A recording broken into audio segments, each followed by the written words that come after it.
Welcome to another edition of Preps Plus Extra. How you doing? I'm Mark Stewart, prep editor of the Milwaukee Journal-Sentinel. Joining me, as always, J.R. Ratcliffe, sports editor of Now Newspapers.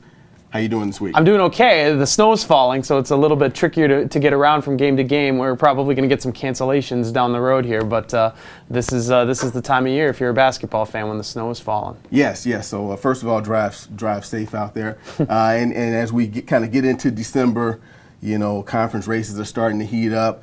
Teams are starting to play rivalry games, and every school has a rival. Mm-hmm. But some rivalries kind of transcend their little part of town and are bigger in bigger scope and have a bigger meaning. So let's start there. I mean, this year, what are some of those big rivalry games that are always big games between the two communities that might have a larger meaning in terms of the scope of area basketball? Yeah, there's a lot of really good ones in the Greater Metro Conference. I think, for example, Tuesday night, Sussex-Hamilton and Menominee Falls matched up. Falls boys are down a little bit. The girls are kind of off to a struggling start, but that should be a really, figured to be a really good matchup with the Hamilton girls. Hamilton boys have one of their best teams, and it's pretty much throughout the records in any sport there.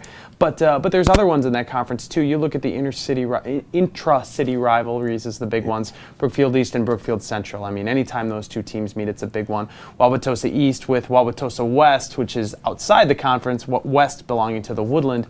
Anytime those two teams meet, it's a big one. And staying in the Woodland, the New Berlins as well. Eisenhower and New Berlin West, they run into each other pretty much every year in the postseason. In every event, they're similar sized schools, and they're pretty much unavoidable. And of course, they see each other during the regular season. Right. And, sticking, a couple that jumped out to me, you talk about, go to the North Shore Conference, for instance, where Germantown's, got an incredible run going there of, really dominating teams. But their next door neighbor Homestead is probably, at least on paper right now, second or third best team in that conference. Yeah. And that's a rivalry, whether it's football or basketball or soccer or whatever. It's a great rivalry. And this year you got the added juice where you got a guy like Lamonte Bearden mm-hmm. and his brother Brian, former Homestead players who this year transferred to Germantown. Yeah. And in a few weeks, they're going to have a chance to go back on their home floor, and it'll be interesting to see. I'm sure they'll be welcomed with open arms, and it could be fun. And yeah, it'll be a fun game, to watch. Another rivalry game in the city conference that really struck me. King and Vincent last year. During the regular season, that had to be one of the best, most intense games I saw, and that was in January. Right.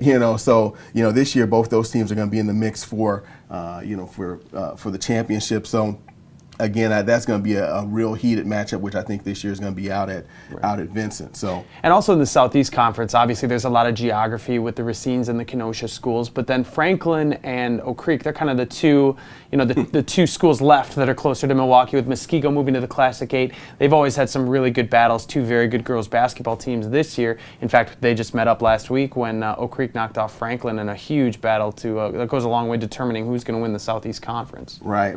And Oak Creek got the edge in the first round of that matchup. They'll meet again, obviously, later this season. We've got Katie Finn and Coach Steve Hluchnik from Oak Creek to discuss that victory.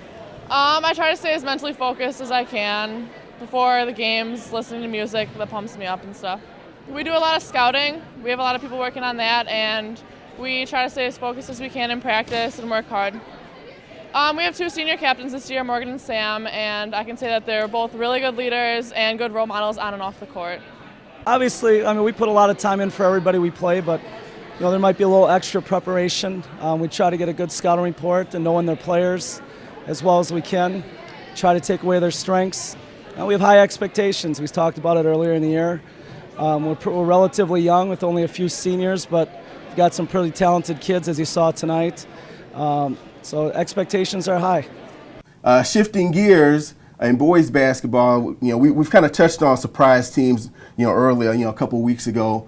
But as the season emerges, you get a few more surprises, and a couple of teams that have kind of struck us. Kettle Moraine in the Classic 8 Conference. Mm-hmm. West Dallas Hale, which snapped a 58-game losing streak that dated back on 4 seasons. They snapped that on Friday against Brookfield East. So I guess the question is, at this juncture of the season, what do you see as the prospects of those two teams? I mean, do you think one maybe has a chance to have a little more staying power than the other? Yeah, I don't know. Kettle Moraine is a really interesting team to me. They had a pretty good core of underclass players who are all back this year. From last year, they got a couple great juniors, a post player by the name of Mitch Olson who leads them in scoring pretty much every night, and then a guard, a very dynamic playmaking guard named Paul Miller, who's a really exciting player and has definitely so far lived up to the potential. Certainly a player they've been talking about for a little while now. So they are coming into their own, and it's a tough year in the Classic 8 for the boys. There's some very good programs. Arrowhead, McGuanago, Catholic Memorial are all going to be really tough victories for a team like Kettle Moraine. But they've started the season hot. They only had one tough overtime loss to Waukesha in their first 7 games. They had a buzzer-beating three-pointer on a full-court pass with 0.4 of a second left to beat Oshkosh Lords in a non-conference game. And they have some really good promise right now. They've got some nice players at multiple positions, and again, kids that are going to be here next year as well. So right now, they have to feel very comfortable about where they're headed. And if it doesn't happen this year, they can look to next year. Right. And touching on that last second shot from Kettle Moraine, you can see it on YouTube. Right. I wish I could remember the guy's name. Yeah, Mike Attish. It's on the Round Ball Rankings page as well. Okay. That we have at My Community Now. So you should definitely check that out. We've linked it. Yes, go give JR some hits there. Absolutely. But shifting gears to West Allis Hill, I mean, they're sort of in a similar situation in terms of, the greater metro. I mean, there's always a certain level of quality there in terms of, the basketball. So it's hard to make, giant steps up. But I mean, I think the fact they pushed West Allis Central to overtime. Right. They lost by 15 to Marquette, but that was they were solid there. I mean, I think they're a team that that as the season goes on, maybe they're not going to make that big jump, but maybe they can start working toward, instead of being 0-14 in the league, maybe they can, rattle off. I don't want to put a number on it, but they at least can be solid and remain right. competitive in that conference. And they have a first-year coach, so there's some new systems in place. And beating Brookfield East is no slouch. East has had some injury problems this year, but I really thought that was a team that was going to be in the top 3 of the GMC. It's not like they beat maybe a team that's really rebuilding this year, at least what I thought at the beginning of the year. So I'm pretty interested to see where Hale can go. I think the GMC is down a little bit this year, and if there's a year to make a move, I mean, they've shown that they're they already started out with more wins this year than they've had in past years, and 58-game losing streak in conference dates back to February of 2008. Aaron Rodgers wasn't even officially the quarterback of the Green Bay Packers yet, so it gives you some context as to what they were up against. Well, that wraps up another edition of Preps Plus Extra. For more Preps Plus action, watch me and Lance Allen every Sunday night on today's TMJ4. For J.R. Radcliffe, I'm Mark Stewart. We'll see you next time. Take care.